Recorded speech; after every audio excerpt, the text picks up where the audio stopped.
Irmãos, vamos abrir a palavra de Deus. Primeira carta do apóstolo Paulo aos Coríntios, capítulo 1, versículos de 18 a 25. É o texto que nós utilizaremos para a meditação nesta noite. Primeira carta do apóstolo Paulo aos Coríntios, capítulo 1, de 18 a 25.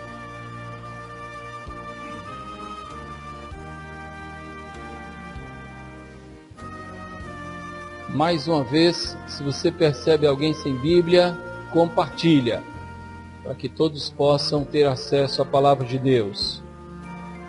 1 aos Coríntios, capítulo 1, versículos de 18 a 25.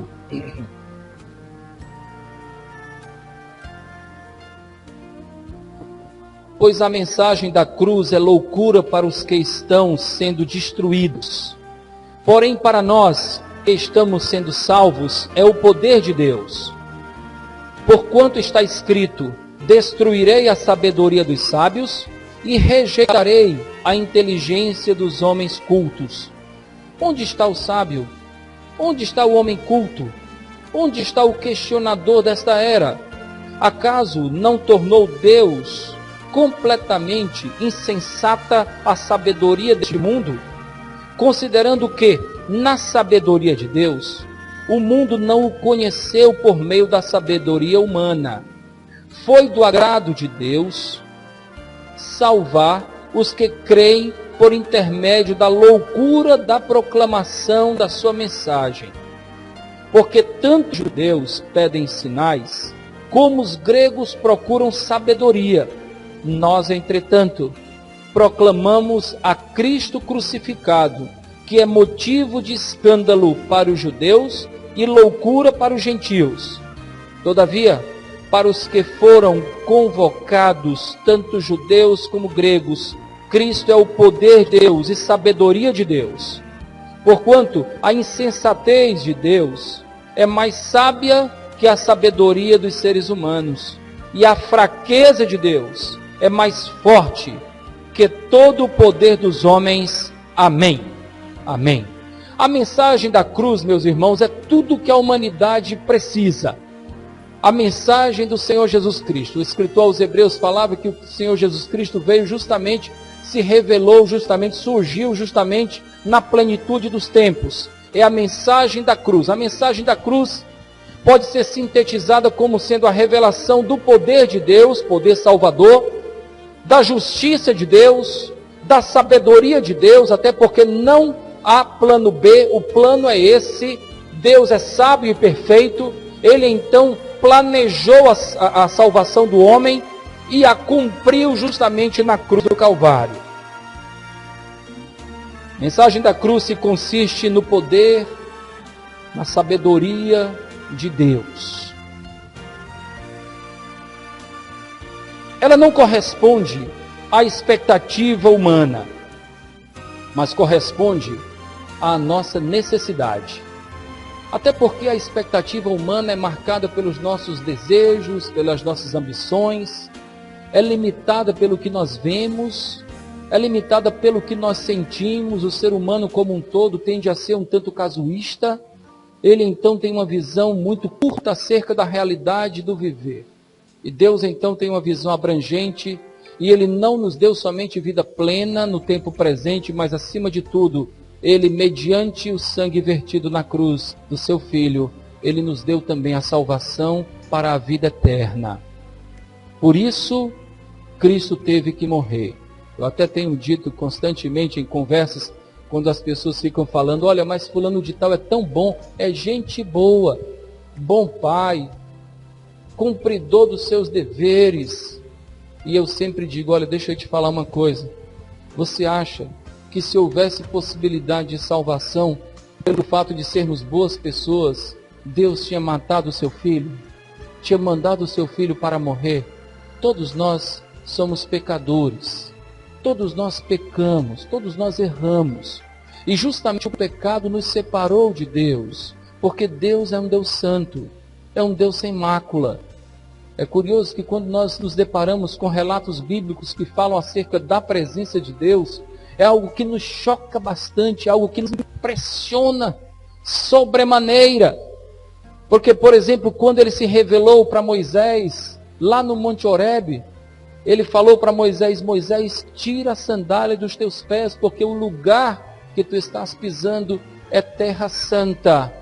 A santidade de Deus representa terra santa. É um assunto que nós muitas vezes temos que ter muito cuidado ao tocar.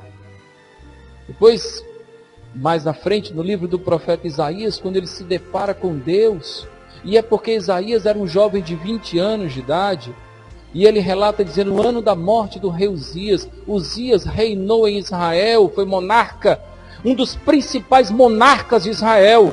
Ele reinou por mais de 50 anos. Ora, Isaías só tinha aproximadamente 20 anos. E quando ele se deparou com Deus, ele dizia assim, e ele relatando no seu livro, capítulo 6, ele diz: no ano da morte do rei Uzias, no ano em que morreu o único rei que eu conhecia, no ano em que morreu o meu referencial humano, eu vi o Senhor assentado sobre um alto e sublime trono. E ele começa toda uma narrativa declinando a impressão de santidade que ele estava tendo acerca de Deus. Ele dizia que havia serafins e eles tinham 6 asas, com 2 voava, com 2 cobria o rosto, com 2 cobria os pés, porque até os serafins respeitavam a presença de Deus. Os serafins não tinham coragem de encarar Deus, portanto cobriam a face diante de Deus. Isaías não ficou por menos, né? Ele disse: ai de mim, estou perdido. Apesar de ser jovem, religioso, mas eu nunca tinha visto Deus dessa forma. Estou perdido porque sou homem pecador.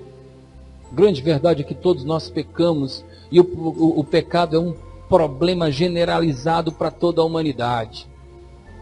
Todos pecaram, dizia o apóstolo Paulo, e foram destituídos, excluídos da glória de Deus. Mas o apóstolo Paulo apresenta também Deus como sendo um justificador, justo e justificador. E justamente a mensagem da cruz veio revelar o Deus justificador. A mensagem da cruz revela o Deus não somente justo, mas o Deus justificador.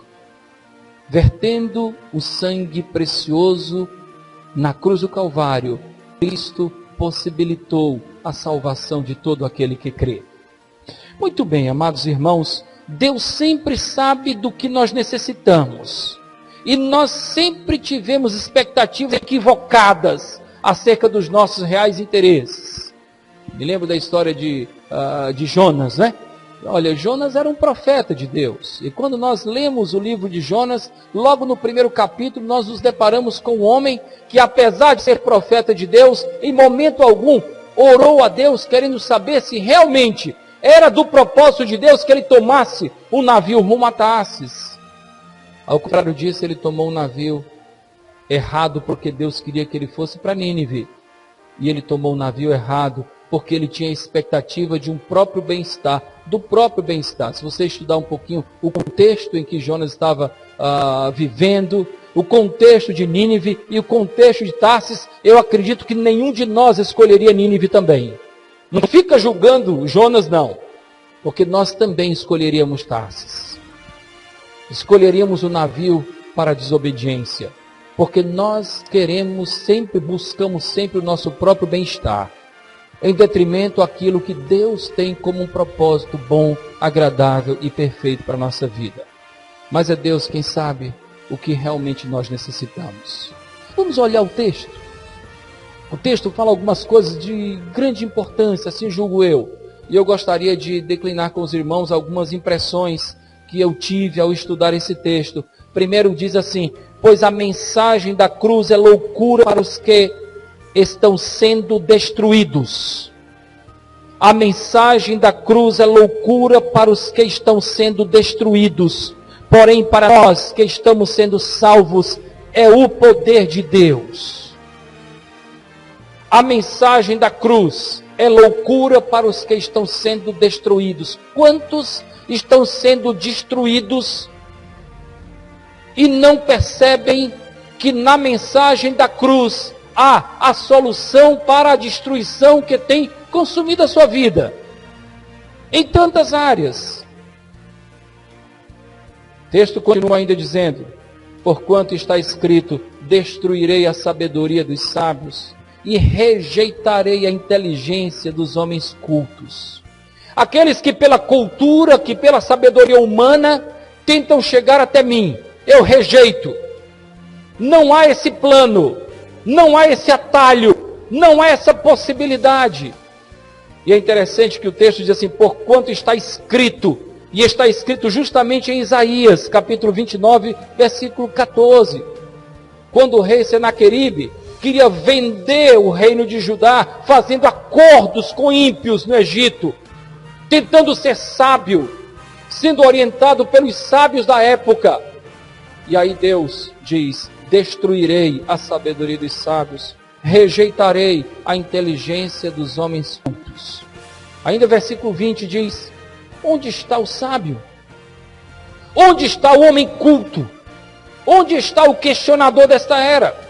Acaso não tornou Deus completamente insensata a sabedoria deste mundo?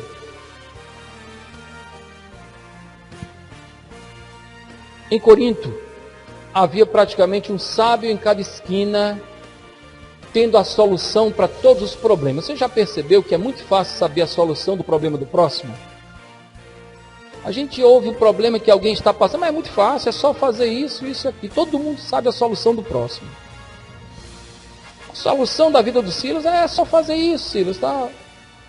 Do que do mesmo jeito, cada um, nós sabemos a solução do próximo. Às vezes a vida está toda em ruínas, mas nós temos a sabedoria para discernir a solução do problema do próximo. Assim era o povo de Corinto, pessoas que se julgavam sábias. E o que o apóstolo está falando, interpretando aquilo que Deus falou, ele estava dizendo assim: do que serve ter tanta sabedoria se não há uma solução legítima para a situação do pecado, do erro? Até porque a comunidade de Corinto era uma comunidade extremamente complicada, desunida, que usava os dons de uma maneira equivocada. Pessoas que só se distanciavam de Deus. Do que adianta ter tanta sabedoria? Do que adianta ter tanta inteligência? Se tudo que vocês fazem só os afasta de mim. Versículo 21, considerando que na sabedoria de Deus, e essa é interessante, essa colocação do apóstolo Paulo, vê comigo aqui, vem comigo, não é? Considerando que na sabedoria de Deus, veja bem, na sabedoria de Deus, o mundo não o conheceu por meio da sabedoria humana. O mundo não conheceu, por quê? Porque a sabedoria de Deus é diferente da sabedoria do homem. Na sabedoria de Deus nós temos um plano infalível para que nós pudéssemos nos voltar para Ele. É o ministério da reconciliação por intermédio do sangue vertido na cruz. Deus então rejeita, porque na sabedoria humana, o homem não consegue se chegar até Ele. A sabedoria humana o levou a equívocos tremendos. Vamos construir uma torre para chegarmos até a presença de Deus. A torre virou torre da confusão, Torre de Babel. Vamos sacrificar ídolos, vamos construir bezerros de ouro, vamos construir grandes templos, vamos nos sacrificar. Tudo deu errado. Aí vem Deus com a sua sabedoria que alcança pobres e ricos, doutos e indoutos, que alcança a todos, e de uma maneira tão simples disse: se creres, verás a glória de Deus. É a sabedoria de Deus. Foi do agrado de Deus salvar os que creem por intermédio da loucura da proclamação da sua mensagem. E eu Como eu tenho saudade, apesar de não ser tão velho como vocês estão vendo, como eu sinto saudade de um período em que o povo de Deus só saía de casa com folhetos no bolso para evangelizar. Entregava para o taxista, entregava para o trocador do ônibus, entregava para quem sentasse ao lado. Como eu sinto saudade de sermos chamados de loucos. Como eu sinto saudade do tempo que nós éramos a escória da sociedade. Quantas vezes na minha adolescência eu fui chamado de quente. Você não é crente, você é quente. Quantas vezes tentaram me humilhar porque garoto ainda eu pegava a Bíblia e ia para a igreja pertinho da minha casa. E confesso com uma certa vergonha, porque os meninos da minha época estavam curtindo outras coisas. Muitos deles já partiram, alguns presos, e pouquíssimos têm uma vida digna. O que salva é a loucura da proclamação da mensagem do Evangelho da Graça. Deus faz assim. Loucos para confundir os sábios, indoutos para confundir os doutos. É assim que Deus faz. Hoje virou moda ser evangélico, né? Hoje você vê evangélico de tudo, pelo menos evangélico, do mundo gospel. Gospel. Porém, pouca vida, pouco sal, pouca luz. É sal que não salga, é luz que não ilumina, é o evangelho que não transforma, é o evangelho que não modifica, é o evangelho que não traz uma proposta para o mundo. É um evangelho que muito se parece com a vida do ímpio, que não conhece a Deus. Portanto, versículo 22, porque tanto os judeus pedem sinais, como os gregos procuram sabedoria. E aí nós encontramos o apóstolo Paulo falando de 3 grupos de pessoas. Daqui a pouquinho nós vamos discorrer um pouquinho mais. Quais são os 3 grupos? Judeus, gentios ou gregos, uma hora ele fala gentio, mas é a mesma coisa, gentio e grego, e os salvos, que pode ser judeu, pode ser grego, pode ser gentio, pode ser cearense, como nós. São os 3 grupos. Ele diz assim, um grupo pede sinais, o outro grupo procura sabedoria. Nós, entretanto, proclamamos a Cristo crucificado. Ele é motivo de escândalo para os judeus, é motivo de loucura para os gentios. Todavia, para os que foram convocados, tanto judeus como gregos, Cristo é poder de Deus e sabedoria de Deus.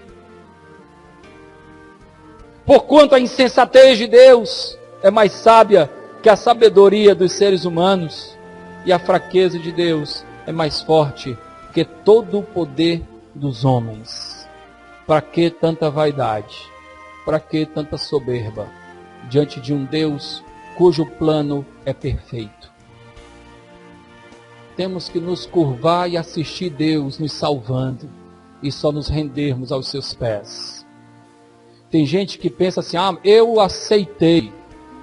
No momento certo eu aceito. Eu já ouvi isso. Não, pastor, eu estou aqui curtindo o momento da minha vida, mas no momento certo eu aceito Jesus. Você vai dar uma contribuição para a sua salvação. Mas eu fico pensando assim, olha, quem é um pintor muito famoso? Vamos pensar aqui. Acho que Pablo Picasso, né? Pablo Picasso é um pintor de renome. Você imagina Pablo Picasso? Picasso fez, mas ele fez 80% só do quadro. Chegou Lúcio, termina esse quadro para mim, que eu vou precisar sair. Termina essa obra para mim. Como é que vai ficar os 20%, hein, Lúcio? Bem feio, né? Bem feio. Tem gente que pensa que eu vou dar uma ajuda aqui na obra de Deus. A obra de Deus é completa. É Ele quem nos convence do pecado, da justiça e do juízo. É Ele quem nos salva. É Ele quem nos santifica. É Ele quem nos resgata. É Ele quem faz de nós aquilo que Ele espera que nós sejamos, porque nós fomos criados para a sua honra e para a sua glória, e devemos viver para essa honra e para essa glória. Devemos viver para a glorificação do nome daquele que nos resgatou das trevas para a maravilhosa luz, aquele que nos transportou do mundo de trevas para o mundo marcado pelo Filho do seu amor, do Filho amado, Senhor Jesus Cristo. Devemos viver nessa perspectiva, a cada dia. Que contribuição devo eu dar? Porque eu ajudo muito, tá? Porque eu sou meu irmão. Você não sabe o que está falando. Deus é todo poderoso, Ele não precisa. Ele precisa que nós nos curvemos diante dEle, dizendo: Senhor, liberta-me desse mal. Senhor, perdoa-me. Senhor, resgata-me. Senhor, transporta-me de uma vida tão limitada a coisas que enxergo. Senhor, liberta-me de uma visão tão horizontal da vida. Senhor, dá-me a visão dos céus. Senhor, dá-me a visão da vida eterna. Senhor, planta fé no meu coração, Senhor, para que eu possa viver de uma maneira plena. Senhor, perdoa-me. É a resposta que temos que dar para Deus. Recentemente, eu vi uma declaração de um grande ator, Tarcísio Meira. Tarcísio Meira, os mais antigos lembram do Tarcísio Meira tão bonito, né? Numa moto, cavalo de aço, selva de pedra, e aí vai. Tarcísio Meira chegou aos 82 anos. E em uma entrevista, você pode buscar na internet, talvez ainda esteja lá. Ele dizia assim: como eu gostaria de ter fé. Eu sei que eu estou perto da morte, e eu sinto que tem outra coisa depois, mas como eu gostaria de ter fé. É um pedido de socorro. O brilho deste mundo é efêmero. O brilho deste mundo é temporário. Você é jovem. Você acha que a tua juventude vai demorar quanto tempo diante da eternidade? Você talvez hoje esteja numa condição boa de vida, mas você acha que isso vai demorar quanto tempo diante da eternidade? Com Deus ou sem Deus? Como eu gostaria de ter fé. Eu fiquei com tanto dó daquele homem. E quantos pedem socorro hoje e não conseguem encontrar?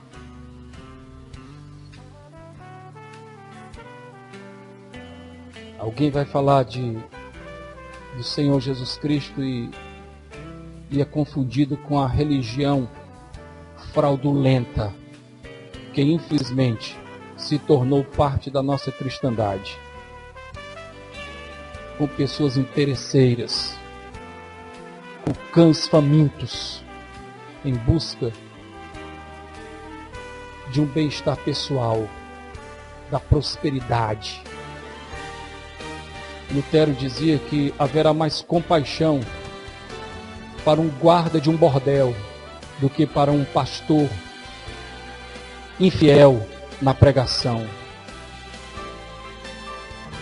Haverá mais tolerância para o guarda de um bordel do que para aquele que leva as pessoas para a perdição e para o engano. Enganadores.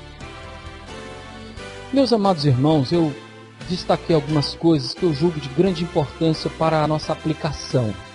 Tenho ainda um tempinho, estou tentando me programar com o tempo, porque eu sei que na nossa igreja as pessoas moram longe. A grande maioria dos irmãos não moram próximos da igreja. Quem mora mais perto é a Roberta, né, que eu soube que mora bem pertinho ali do outro lado da cidade. Mas eu gostaria de trazer algumas coisas que me tocaram o coração. Primeira coisa, vamos pensar junto comigo. Irmãos, a mensagem da cruz pode ser vista sob duas óticas, sob dois prismas, sob duas perspectivas. A perspectiva dos que se perdem e a perspectiva dos que se salvam. Os que se perdem são divididos em dois grupos. Pode observar. Linhas gerais, olha para mim, guarda comigo essa mensagem. Os que se perdem são divididos em dois grupos. Quais são, pastor? O velho homem continua o mesmo, né? Os que buscam sinais e os que buscam sabedoria.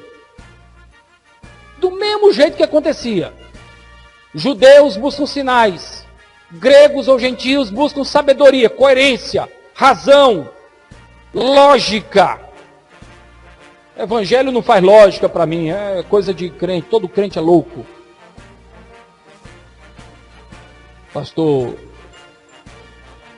acho que é Josué, eu vi o testemunho dele, ele dizia antes de ser crente, que ele achava que todo crente tinha dois cérebros. Um tinha se perdido e o outro tinha saído da cabeça para procurar o que tinha se perdido. E quando ele foi abordado na faculdade, porque ele estranhava um grupo tão feliz e ele tão triste, e um grupo feliz, e ele foi chegar porque ele se interessou por uma moça, e aí, qual o segredo dessa felicidade? E a moça disse assim, Jesus Cristo. E ele disse, não me venha falar de religião. Não. Aí ela disse, eu não estou falando de religião, eu estou falando de Jesus Cristo, autor e consumador da fé. É Ele quem produz paz, é Ele que produz salvação. Ele é o Filho de Deus, o unigênito do Pai, o Amém, o Alfa, o Ômega, o princípio e o fim, a ressurreição e a vida, caminho, verdade e vida. Jesus Cristo é a solução para a minha vida e Jesus Cristo é a solução para a sua vida, meu irmão. Você pode rodar a vida inteira em busca de posição social, em busca de aquisição financeira, em busca de aquisição de bens, mas saiba de uma coisa, só Jesus Cristo pode dar sentido à vida, ao viver. É Ele quem é a manifestação da glória do Pai.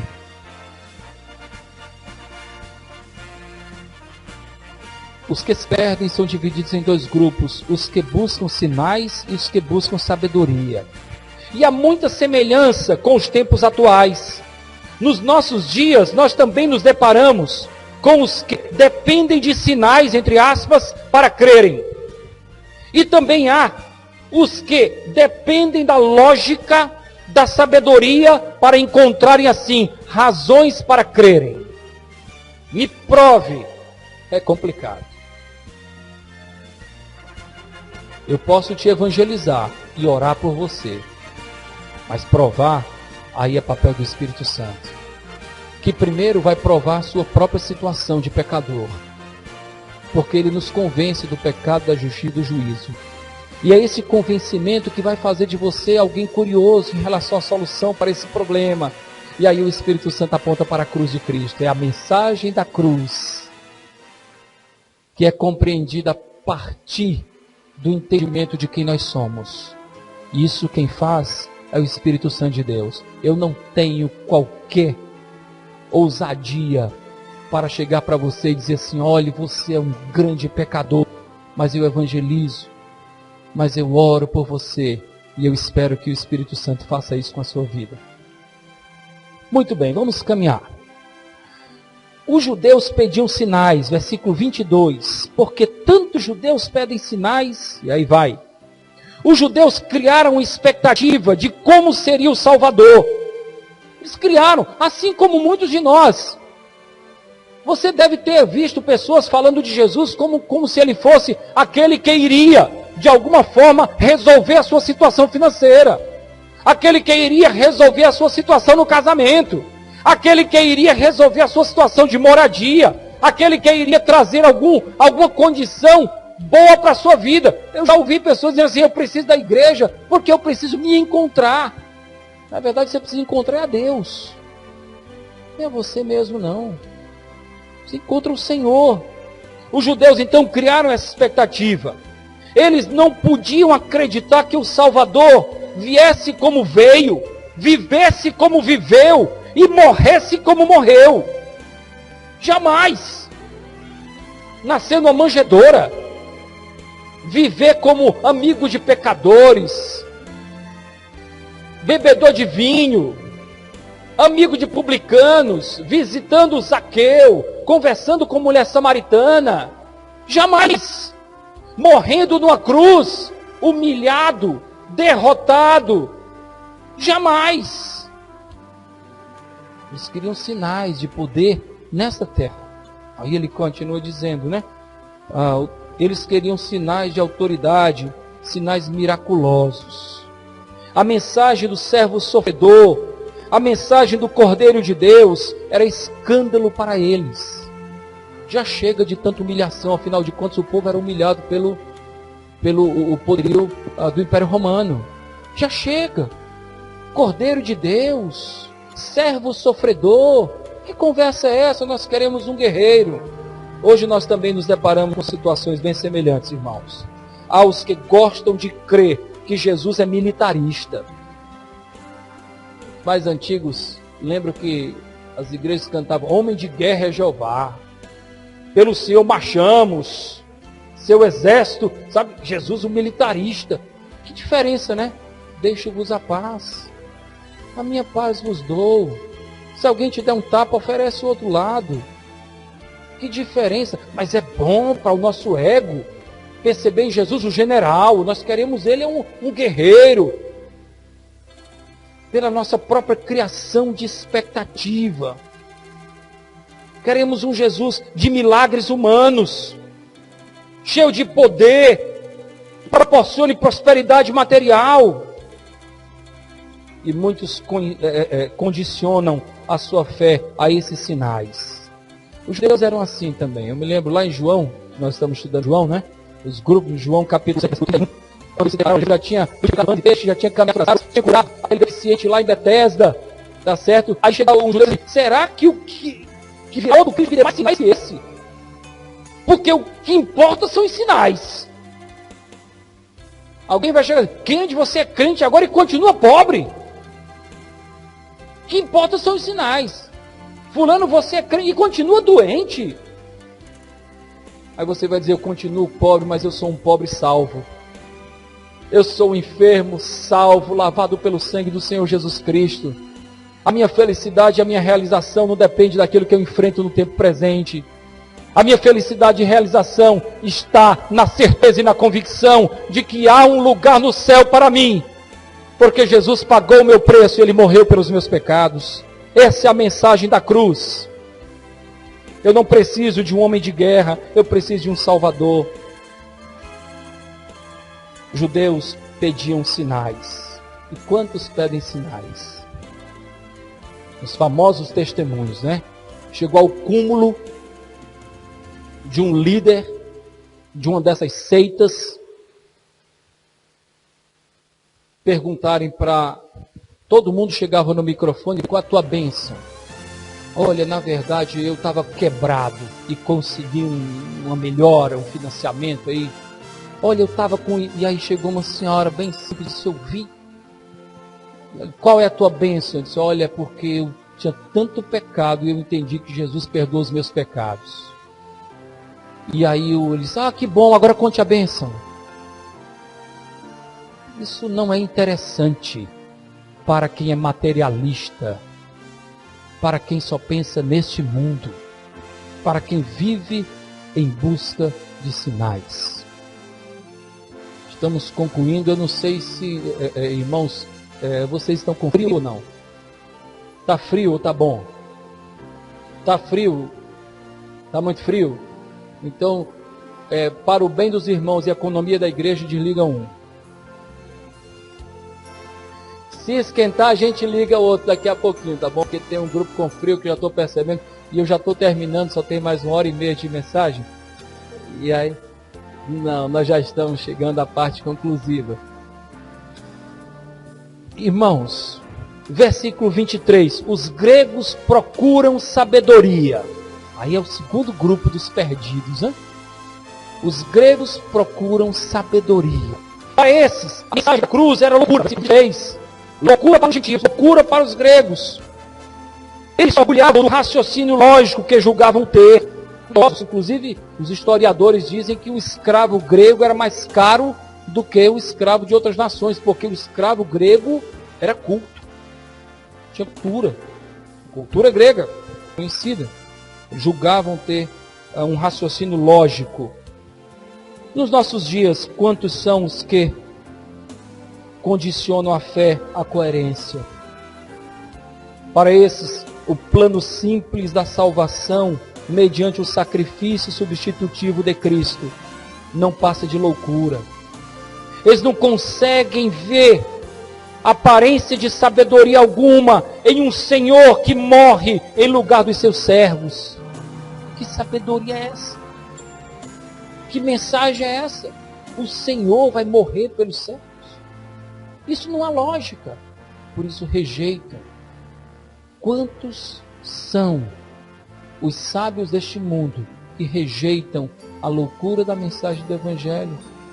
Porque ela propõe não o intelecto afiado, mas propõe uma vida quebrantada aos pés do Senhor Jesus.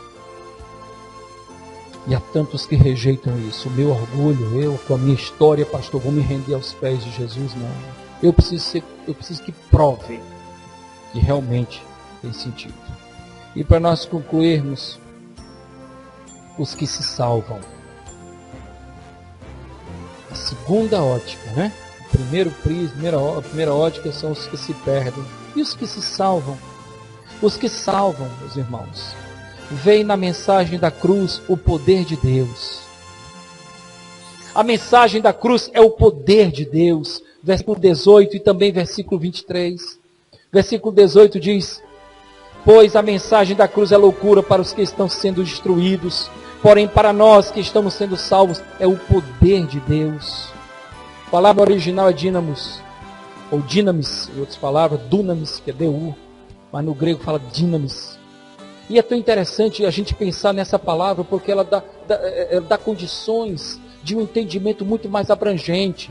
Não é o poder somente para ensinar, é o poder para transformar, para modificar, é poder para resgatar, é poder para tirar de dentro de nós toda a mácula, todo o pecado que nos afastava de Deus e introduzir no nosso coração aquilo que corresponde à boa, agradável e perfeita vontade do Senhor.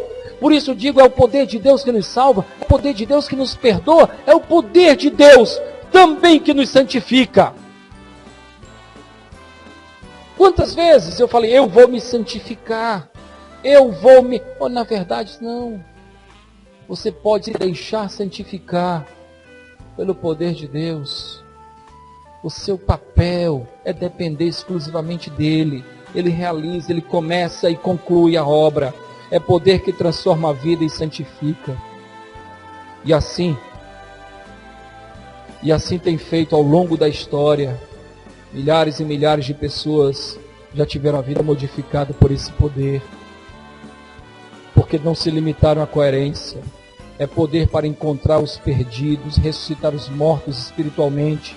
É o poder mencionado na parábola do filho pródigo. E que coisa perfeita teologicamente aquela colocação do pai. Este meu filho estava morto e reviveu. Este meu filho estava perdido e foi achado. E perceba a beleza do texto, a riqueza do texto. Porque na verdade, se você olhar, ninguém foi buscar o filho pródigo fisicamente.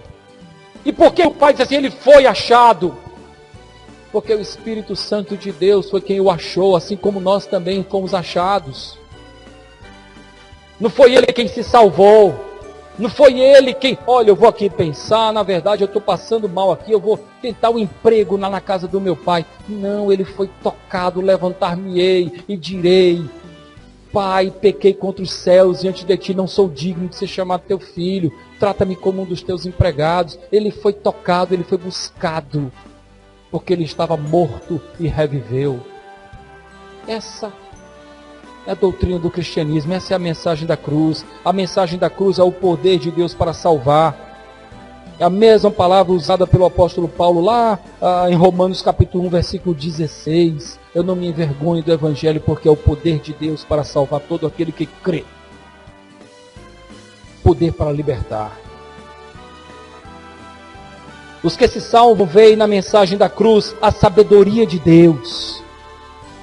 O poder e a sabedoria. Pode parecer uma mensagem simplista, mas é sabedoria de Deus. E o plano de Deus, e eu gostaria de dar essas 3 coisas importantes para a vida, para a gente pensar acerca do plano de Deus. Vê como é fácil de compreender. O plano de Deus, primeiramente, é um plano único. Não existe plano B, é o plano A. Quem crê é salvo. Só existe esse. Não é porque é filho de pastor, não é porque é isso, não é porque é aquilo, não é porque tem um histórico. É crer. Segunda, é uma mensagem que está ao alcance de todos. E a condição é comum a todos. Fé. Fé é a condição. E terceiro, não depende do que nós fazemos, mas depende do que Cristo fez. E a obra foi concluída. Está consumado, disse os céus, quando Jesus foi morto no Calvário. Está completo, está acabado. Existe uma possibilidade de salvação para a humanidade. E ele de fato morreu. Não é um mero fato histórico. É o Salvador. O salvo apenas tem que crer. Não depende de nós. Efésios capítulo 2, versículo 8 diz: pela graça sois salvos mediante a fé. Isso não vem de vós, é dom de Deus. Não pelas ações ou obras humanas, para que ninguém se glorie. É dádiva do Senhor. O salvo apenas creu no que para alguns parece loucura. Como você tem visto a mensagem da cruz? Você já parou para pensar que a cruz em si tem uma mensagem? O sacrifício em si tem uma mensagem que é vista como loucura para tantos, que é vista como escândalo para outros, mas que representa o poder e a sabedoria de Deus. A única possibilidade de termos vida plena, de termos vida abundante, de termos vida eterna, é entendermos plenamente a mensagem da cruz. É a mensagem do Evangelho da Graça. Vamos baixar as nossas cabeças.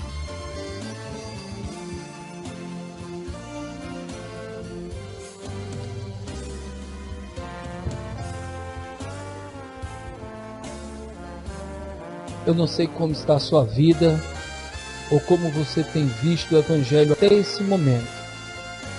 Quem sabe você tem visto até esse momento o Evangelho como uma mera religião, como uma mera igreja, como uma mera denominação. Mas eu quero te dizer nesta noite que o Evangelho é a mensagem da cruz. Alguém morreu para que você pudesse ter vida. Ter vida na presença do Senhor. Eu gostaria neste momento de orar por algumas pessoas e pedir a Deus a compreensão plena desse Evangelho, que é tão simples em seu conteúdo, mas tão rejeitado por conta da soberba humana. Se você deseja que eu ore por você, se você está convencido que o Evangelho é de fato o poder de Deus, se você está convencido que a mensagem da cruz é sabedoria de Deus, é o poder de Deus, e você deseja que eu ore por você, você deve ficar em pé neste momento. Eu quero olhar para você e quero orar em seu favor. Eu não preciso saber especificamente o que passa na sua vida, ou dúvidas, ou questionamentos, ou desejos, anseios, ou traumas, ou história de vida, histórico familiar. Mas eu gostaria de orar por você, para que o Espírito de Deus lhe dê a compreensão exata daquilo que você deve fazer a partir de hoje, juntamente com Deus. Você deseja isso? Fique em pé agora. Eu quero orar por você. Deus abençoe.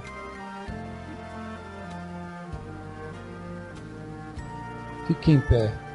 A mensagem da cruz tem sido visto como loucura para tantos. Tem sido visto como escândalo para tantos. Mas acredite, leve no seu coração a mensagem da cruz. É a sabedoria de Deus. É o plano único que Deus propôs para a humanidade. A mensagem da cruz é o poder de Deus, manifestado meio que em contraste com a própria realidade em si, porque ele estava morrendo ali, mas ele estava morrendo para provar que o nosso Senhor é Senhor da morte também, pois ele ressuscitou ao terceiro dia. nós vamos orar por você que está em pé neste momento. Ó nosso Senhor, nosso Deus, Tu tens poder para sondar cada coração, ó Deus.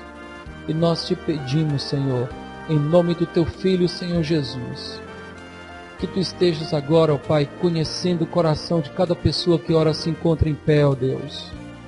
São pessoas que ouviram o Teu Evangelho nesta noite, Pai. São pessoas que ouviram a mensagem da cruz, ó Pai, não inventada por nós, mas uma mensagem contida na Tua palavra, Senhor. Uma palavra que tem vencido barreiras ao longo do tempo e tem encontrado em nosso coração uma coerência tão significativa, ó Deus. Não a coerência humana, mas a coerência da fé e do amor que parte do coração, Pai. Nosso Senhor, seja com estas pessoas, Pai. Ó nosso Deus, que a partir de hoje as pessoas possam pensar e repensar acerca do motivo pelo qual elas vieram nesta noite aqui, ó Pai. O motivo pelo qual elas ouviram a Tua palavra, Senhor. Ó nosso Senhor, aproxima-nos cada dia mais de Ti, ó Deus. Ó nosso Deus, dá-nos a cada dia a possibilidade de Te conhecer. E ao Te conhecermos, Pai amado, dá-nos a verdadeira condição de percebermos as nossas limitações e o quanto dependemos de Ti. Muito obrigado, Senhor, por esta noite. Muito obrigado pelo que Tu fizeste e pela possibilidade que Tu tens nos dado de anunciar o Evangelho da paz. No nome de Cristo é que nós oramos. Amém.